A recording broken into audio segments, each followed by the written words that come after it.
اللهم صل وسلم على سيدنا محمد مفتاح باب رحمة الله عدد ما في علم الله صلاة وسلاما دائمين بدوام ملك الله وعلى آله وصحبه.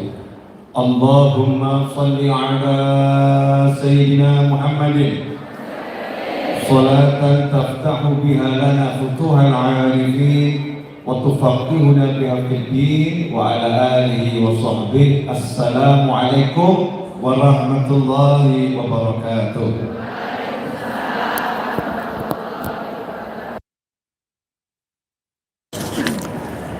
Ibu-ibu jamaah PKK yang dimuliakan Allah, alhamdulillah, saya pertama-tama mohon maaf atas keterlambatan karena alasan teknis perjalanan. Ya, karena alasan teknis perjalanan. Judul pada waktu duha ini adalah Jalan Surga Mudah. Jalan Surga Mudah. Jadi ke surga itu buat ibu-ibu sebetulnya lebih mudah daripada bapak-bapak. Sebetulnya. Hanya saja kadang-kadang sebagai wanita kurang paham jalannya ke surga versi ibu-ibu, suka niru jalan ke surga versi bapak-bapak. Akhirnya jadi repot, akhirnya jadi susah. Jadi ibu-ibu tuh kalau masuk surga sederhana kok. Salat khamsaha wa shamat syahraha wa ahsanat farjaha wa ta'at zawjaha dakhalatul jannah atau kama qala sallallahu. Salat 5 waktu, puasa Ramadan, jaga kehormatan diri, taat suami, masuk surga.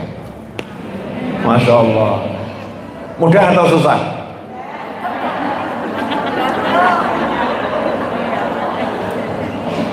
Banyak enggak itu tuntutannya dari Allah? Enggak ya?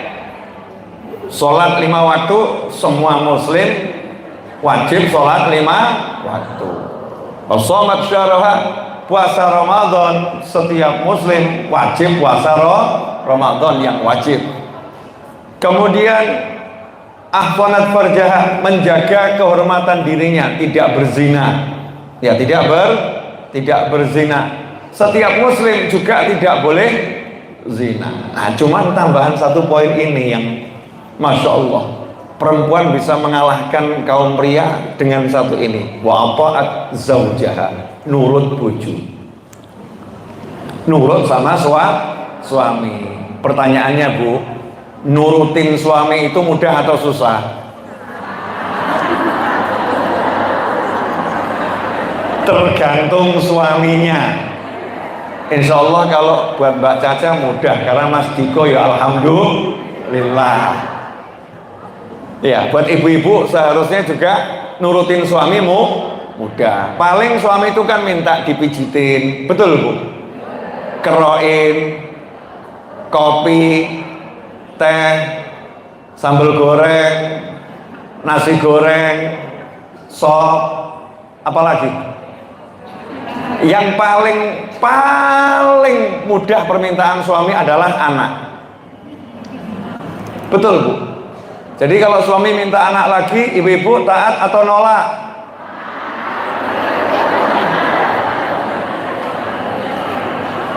Bu, suaminya minta anak lagi, ibu taat atau nolak?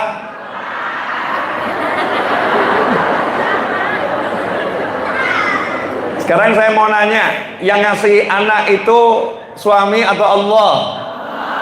Ya udah, makanya kamu nggak usah banyak mikir, cukup sami'na wa ata'na. Kenapa? Karena usahamu sehebat apapun tidak akan menghasilkan anak tanpa izin Allah Subhanahu wa ta'ala. Walaupun kamu hindari dengan segala macam cara, kalau Allah takdirkan maka jadi anak. Karena itu kalau ibu-ibu mau masuk surga gampang, urusan yang terakhir ini akan saya bahas. Nurut suami. Bu, nurut suami itu yang dimaksud yang bagaimana? Satu kalimat pokok di dalam ajarannya Nabi Muhammad SAW, la ta'ata li makhlukin fi maksiatil khaliq. Tidak boleh taat pada makhluk, siapapun makhluknya, kalau disuruh maksiat. Selama tidak nyuruh maksiat, maka kita boleh taat. Ya boleh taat. Nah, boleh taat ini ada yang jadi wajib taat, sunnah taat, ya. Ada yang boleh-boleh saja. Nah, kepada suami termasuk yang wajib taat itu ibu-ibu sudah paham, nggak perlu dibahas karena ini pemirsanya kan ya macam-macam, ya banyak anak di bawah umur. Ya itu wajib taat. Tapi haram taat seperti yang saya sering dapat di pesan WhatsApp. Habib, Ustadz, itu suami saya lagi halangan kok dipaksa hubungan. Jawabannya itu tidak boleh taat, wajib nolak. Kenapa? Karena hukumnya haram. Lah kalau dipaksa, Habib, gak bisa nolak, ya itu namanya yang dosa yang maksa, berontak sedemikian rupa. Tapi kalau melawan suami ya angel ya luar biasa. Kemudian juga diantaranya ini yang gampang, Bu. Gampang tapi buat ibu-ibu agak susah. Boleh saya nanya, Bu? Bu, jenengan kan nunggu saya dari jam 9 sebagian. Saya dari sebulan yang lalu. Betul kan? Kemudian tadi saya datang ke sini, alhamdulillah ya nyoper sendiri. Saya nyoper sendiri. Nggak bawa sopir, nggak disopiri, karena saya suka nyopir sendiri. Turun dari mobil, jalan langsung ke panggung seperti permintaan saya, langsung ceramah. Jadi kalau bicara capek, di antara kita deh sama-sama capek, betul ya? Tapi nggak ada capek buat orang yang sama-sama cari ilmu. Hati yang cari ilmu itu senang ya, bahagia. Nah, saya mau nanya satu pertanyaan sederhana, mudah. Insya Allah ibu-ibu semua bisa jawab. Jam 12 malam dibangunkan suami, padahal ibu lagi capek luar biasa, suaminya minta kopi. Sebel atau seneng? Pertanyaannya gampang kok. Jam 12 malam lagi capeknya luar biasa, suami dengan sayang ngomong, Dek, ya ini pengalaman saya sendiri, ya, Dek, tolong buatkan kopi, bukan tangi kopi, enggak loh ya, tapi dengan sayang, Dek, mungkin bangunnya bisa 5 menit, bisa 10 menit, bisa setengah jam, judulnya godol. Memang suaminya suka ngerjain istri, senang kalau istrinya bangun, soalnya suaminya nggak bisa tidur. Kopi, pertanyaan saya, dirimu lagi capek, lagi lelah, ya lagi wis kesel pol, pengen tidur lagi enak-enaknya tidur, dibangunkan sama suami minta kopi, bahagia atau sebel? Alhamdulillah, saya ketemu dengan ibu-ibu yang jujur. Tunjukkan kesebelanmu, sebel gitu ya. Senang atau sebel? Sebel. Justru karena sebel itulah kalau bangun pahalanya luar biasa. Al-ajru ala qadril masyaqqah. Yang namanya pahala itu sesuai dengan beban perjuangannya. Walaupun yang seneng ya juga itu pahalanya luar biasa. Tapi kalau sebel sama ngantuk, ya mungkin sama nyerocos macam-macam ya. Ujek penak turu lagi enak tidur dibangunkan kopi, nggak sekali-sekali buat sendiri gitu ya. Pilih mana, Bu? Yang buatkan kopi ibu dapat pahala, atau yang buatkan kopi adalah si Mbak? Yang mana? Pilih mana? Suamimu bangunkan dirimu minta kopi, atau suamimu bangunkan ART-mu minta kopi?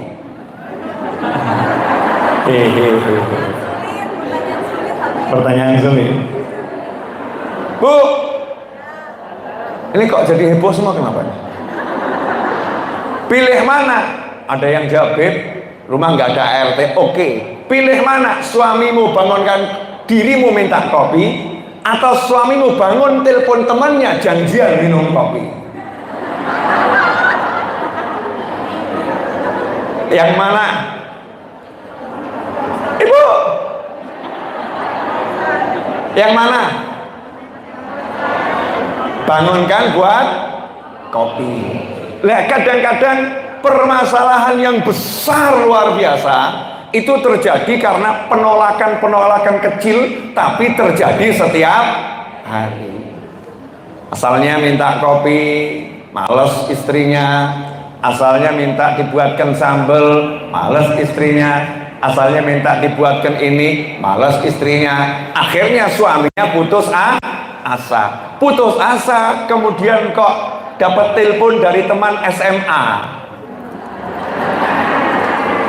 Dapat telepon dari teman SMA, ngomongnya halus. Gimana kabarnya, Mas? Masya Allah. Terkenang masa SMA. Terus teman SMA-nya tadi karena ngomongnya halus, jawabannya alhamdulillah baik. Tapi pengen kopi nggak ada yang buatin. Ya. Mulai, gitu kan ya? Terus teman SMA-nya jawab, "Lah tak buatin kok," gitu. "Gimana kalau saya buatin?" Awalnya bercanda, akhirnya nyambung.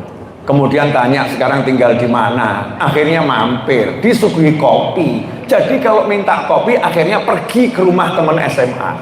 Lama-lama teman SMA jadi teman sekamar.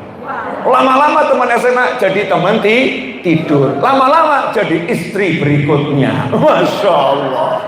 Yang salah siapa?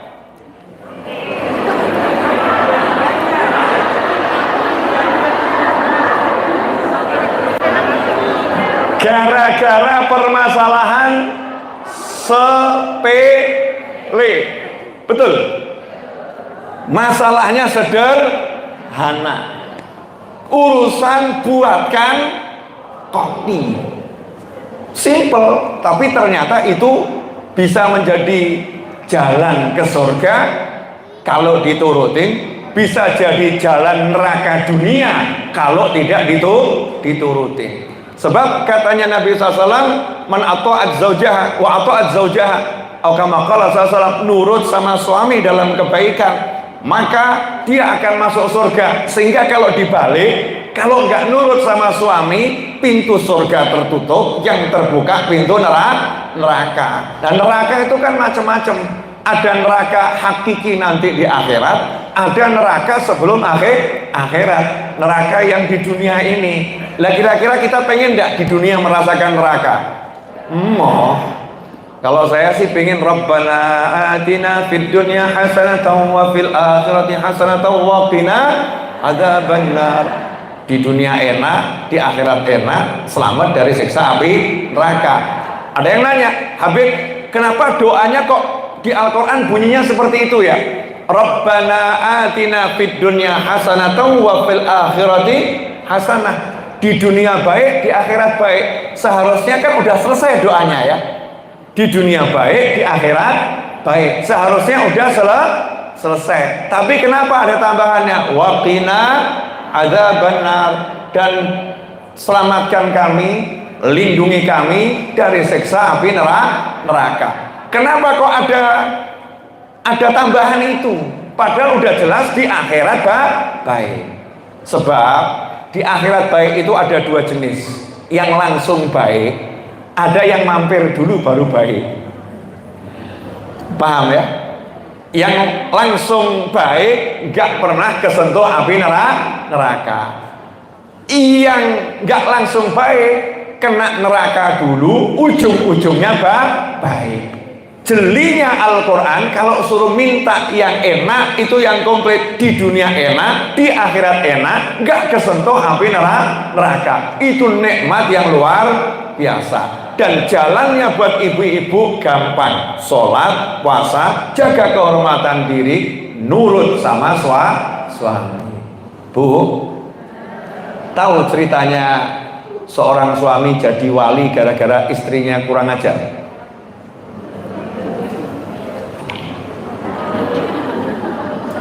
Jangan-jangan sekarang ini banyak orang jadi wali gara-gara istrinya kurang ajar. Istrinya jahat. Ya, istrinya jahat. Kalau kita baca kitab kuning ya. Kenapa disebut kitab kuning kok nggak kitab putih? Ya, kitab kuning karena kertasnya warnanya kuning.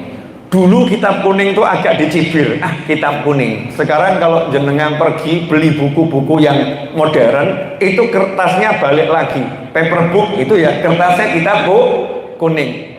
Karena di mata juga enak, kemudian dipegang juga ringan. Itu kitab kuning. Nah, dalam kitab kuning pernah diceritakan ada seseorang berkunjung ke rumah sahabatnya. Kemudian sahabatnya lagi pergi cari kayu bakar di dalam hutan. Yang nemuin istrinya. Nah, orang-orang zaman dulu kalau di tanah Arab itu pakai cadar adalah sesuatu keniscayaan. Gak bicara hukum Islam wajib atau sunnah, ya. Tapi ini bicara keniscayaan.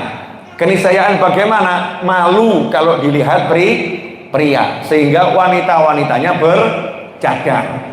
Di setiap wilayah itu kan punya kebiasaan sendiri-sendiri ya, kebiasaan sendiri-sendiri. Ini wilayah itu kebiasaannya wanitanya ketemu orang asing yang bukan mahram tetap pakai cadar. Dan sekarang ini saya, masya Allah di kantor bupati ini, saya ketemu wanita bercadar. Betul ya?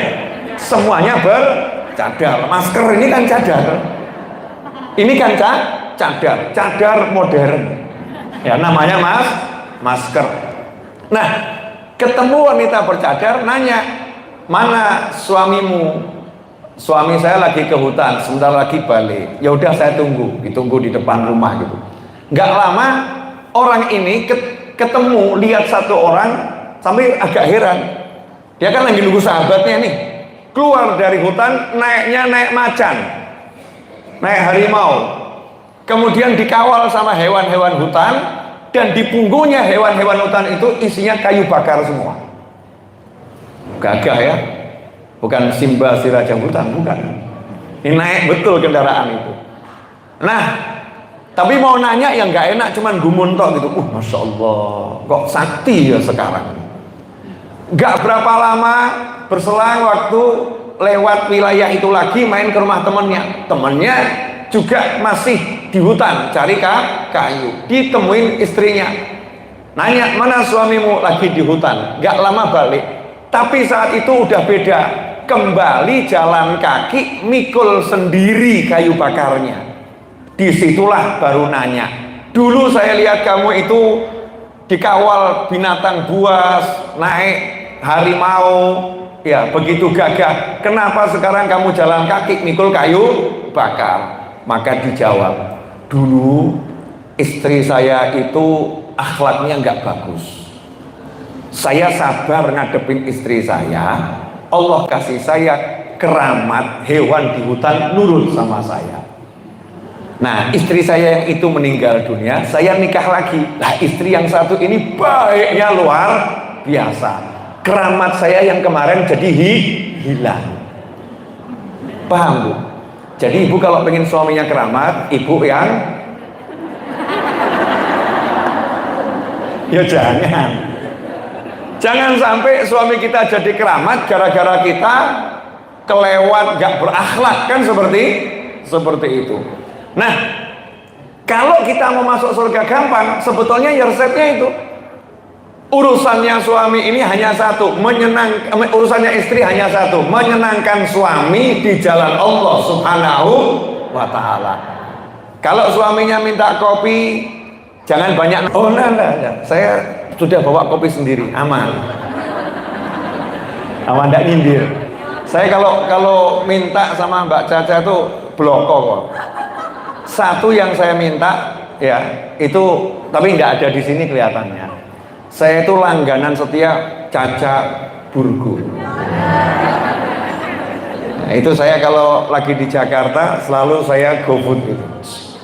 Saya GoFood karena enak gitu ya. Buat saya enak, kemudian cukup bisa membohongi perut saya. Ya, sudah kenyang dengan bubur Caca itu ya. Cuman satu nama itu di Jakarta yang Caca Burgo itu. Udah ada di Kendal belum? Oh belum. Semarang sudah ada ya? Belum sampai Kendal ya? Berarti saya nggak bisa minta. Ya itu yang paling enak buat saya. Bu, saya mau nanya lagi boleh? Ini belum pengajian loh, belum. Baru ngobrol dulu. Nanti ngajinya nanti sebentar lagi. Saya mau nanya sama ibu-ibu, hal yang paling gampang lagi. Suami minta kopi, suaminya sakit mah.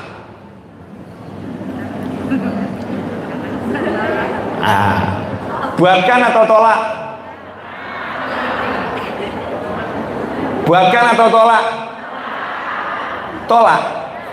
Alasanmu nolak apa?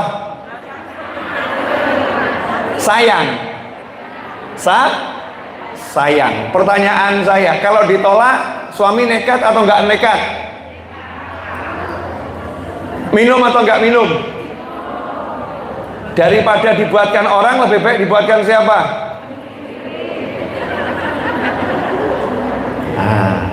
Buatkan kopi, tapi sambil disolawatin, insya Allah jadi obat. Kasih munjiah, campur nariyah, wis lengkap itu. Iya, campur tibil kulub. Setelah itu ngomong, Mas, ini kopi jampi-jampi. Biar suaminya bingung, kopi jampi-jampi apa? Wes, insya Allah sehat. Insya Allah sehat. Nah sering kali enggak, istri banyak nasehatin suami. Sudah tahu lambungnya sakit, minum kopi terus, minum kopi terus, minum kopi terus. Nanti kalau dia geletak rasano. Bu, tahu enggak? Lisanmu kalau berbicara itu menjadi doa. Ucapanmu adalah doamu. Nah banyak sekali kejadian gak enak itu gara-gara ucapan. Contoh terkait ini sama anak yang udah punya anak, yang lagi mengandung, ya, yang punya cucu, hati-hati sama ucapan. Orang tuh suka ngomong begini sama anaknya, gak sadar ya, bocah kok ruwet, anak kok ruwetnya luar biasa. Yang ngomong ibu itu ketika ngomong gitu artinya ikut deh, ikut. Anak kok ruwet luar biasa, itu langsung malaikat amin. Malaikat ngapain? Amin. Orang Jawa kuno, orang Jawa sekarang kan kita ini Jawa modern ya, pegang handphone. Orang Jawa kuno kan pegangnya gamelan ya, itu orang Jawa kuno. Orang Jawa sekarang pegangnya pakai spray pengharum ruangan. Orang Jawa kuno pakainya bokor. Dari Kuningan kasih air mawar melati, harum satu ruangan. Orang Jawa kuno itu sudah ngomong, hati-hati olehmu ngomong, engkau ada malaikat lewat. Hati-hati kalau bicara, ada malaikat lewat tuh, ada malaikat lewat. Itu ajaran orang dulu. Orang dulu tuh kalau ngasih ajaran, Masya Allah. Kadang-kadang kita sebagai anak cucu ini kan sok pinter. Simbah nate ngendiko, ya, kalau pulang dari jalan, masuk rumah, kamu cuci tangan, cuci kaki, buat sawane dalan, betul? Betul. Dulu dicibir nih Simbah dicibir, musyrik, sawane dalan, musyrik, simbahnya dimusyrik-musyrikkan. Padahal maksudnya simbah sawane dalan itu kan COVID-19. Iya, dan kawannya virus, iya. Itu sawane dalan. Makanya orang Jawa ngajari, mau masuk rumah di luar ada padasan, cuci tangan, cuci kaki, cuci wajah, masuk kamu bersih. Dulu simbah dicibir, sekarang mau masuk mall, masuk toko, ya, masuk kantor-kantor disiapkan tempat cuci tangan, bentuknya saja modern tapi tetap kalah sama yang klasik Padasa. Nah itu Simbah. Lah Simbah ngajari, hati-hati omonganmu, ono malaikat itu ada. Lah ini ibu ngomong sesuatu, inget-inget itu akan jadi sesuatu. Ngomong sesuatu akan jadi sesuatu, tentang anak, tentang pekerjaan, tentang pasangan hidup. Makanya dikatakan jangan kamu doakan keburukan untuk orang lain, jangan doakan keburukan untuk dirimu sendiri, jangan doakan keburukan untuk hartamu. Ada orang yang nanya, masa sih Beb saya mau doakan keburukan diri saya, masa saya mau doakan keburukan harta saya? Ya contohnya itu di toko, kemudian kok sepi tokonya, muncul kalimat, "Mang toko ini ya susah laris di sini. Toko ini susah laris di sini." Malaikat bilang, "Amin." Kemudian suami juga begitu, "Lanang kok ruwet." Malaikat bilang, "Amin." Anak kok begini, malaikat bilang, "Amin." Setelah itu hasilnya seperti itu. Baru kemudian pusing, datang ke kiai, datang ke ulama, "Kenapa suami saya begini? Kenapa anak saya begini?" Jawabannya ulama juga satu, coba diingat-ingat, pernah doa tidak? Kalau lagi marah ngomongnya apa? Kalau lagi pegel ngucapnya apa? Kalau lagi sebel ngucapnya apa? Nah ini yang harus kita hindari. Sehingga pada kesempatan pagi hari ini waktu duha, saya akan menjelaskan jalan ke surga yang mudah. Ceramah dimulai, alhamdulillah. Baru 27 menit. Boleh sekarang saya ceramah? Tadi ngapain? Bu, bentar lagi Ramadan ya. Saya mau menghidupkan kembali amalan orang-orang tua dulu ya. Sebentar lagi Ramadan. Orang dulu itu kalau mau Ramadan ngapain? Satu, nyadran. Betul? Ya, nyadran itu kan bahasa Jawa diimpor dari bahasa Arab. Bahasa Arabnya apa? Ziaratan. Ziaratan jadi nyadran. Ziaratan artinya ziarah. Nyadran atau ziaratan di bulan Sya'ban itu maksudnya bagaimana? Kita ini sebagai manusia mau masuk bulan suci Ramadan, syaratnya dapat pengampunan, syaratnya dapat rahmat, syaratnya dapat pembebasan dari siksa api neraka, syaratnya dapat jaminan masuk surga, syaratnya dapat malam Al-Qadar atau Lailatul Qadar. Itu ada banyak. Dua diantaranya, yang pertama bekti sama orang tua, gak durhaka sama orang tua. Yang kedua syaratnya tidak boleh mutuskan tali silaturahim. Yang ketiga gak boleh bermusuhan dengan yang lain. Nah, bekti sama orang tua sama silaturahim ini satu paket. Kalau gak boleh musuhan sama orang lain, paket yang berbeda. Makanya orang-orang tua dulu ngajari, kalau mau masuk Ramadan, soan Pak D, Bude, Bule, Bude, nak dulur, paman, bibi, ya, kemudian nak dulur, misanan, sepupu, didatengin satu persatu. Untuk apa? Minta maaf, mau Ramadan. Ya, biasa begitu kan? Nah, itu dilakukan kepada yang masih hidup maupun yang sudah meninggal dunia. Jangan kalau hidup bok parani, udah meninggal nggak kamu samperin. Emang beda yang hidup sama yang wafat? Nggak beda, cuman beda alam. Jangan dilupakan. Siapa yang melupakan yang telah meninggal dunia, maka nanti saat meninggal dunia dia juga akan dilupakan. Ngeri ya? Kuburan terdekat di sini di mana? Di sono. Mana? Sono apa sono? Sono ya. Kuburan terdekat di sana ya. Ada enggak yang kerabatnya dimakamkan di sana? Ya, jenengan tinggal di desa. Ya. Kuburan terdekat dengan rumah jenengan ada? Sering lewat situ naik motor? Ya. Pernah enggak ngasih salam? Tilintin. Lewat. Di situ ada simbah, di situ ada Pak D, di situ ada bule, bahkan mungkin di situ ada orang tua kita lewat, walaupun di luar lewat. Jangan lupa ngasih salam. Assalamualaikum ya ahlal kubur, wa nahnu insyaallah bikum lahiqun. Al-Fatihah. Kekirim itu nyampe. Ini sekarang enggak. Seakan-akan itu kuburan sudah alam berbeda, nggak perlu diparani, nggak perlu disapa, nggak perlu didoakan. Tunggu waktunya, kamu akan diperlakukan yang sama. Ya, naudzubillah min dzalik.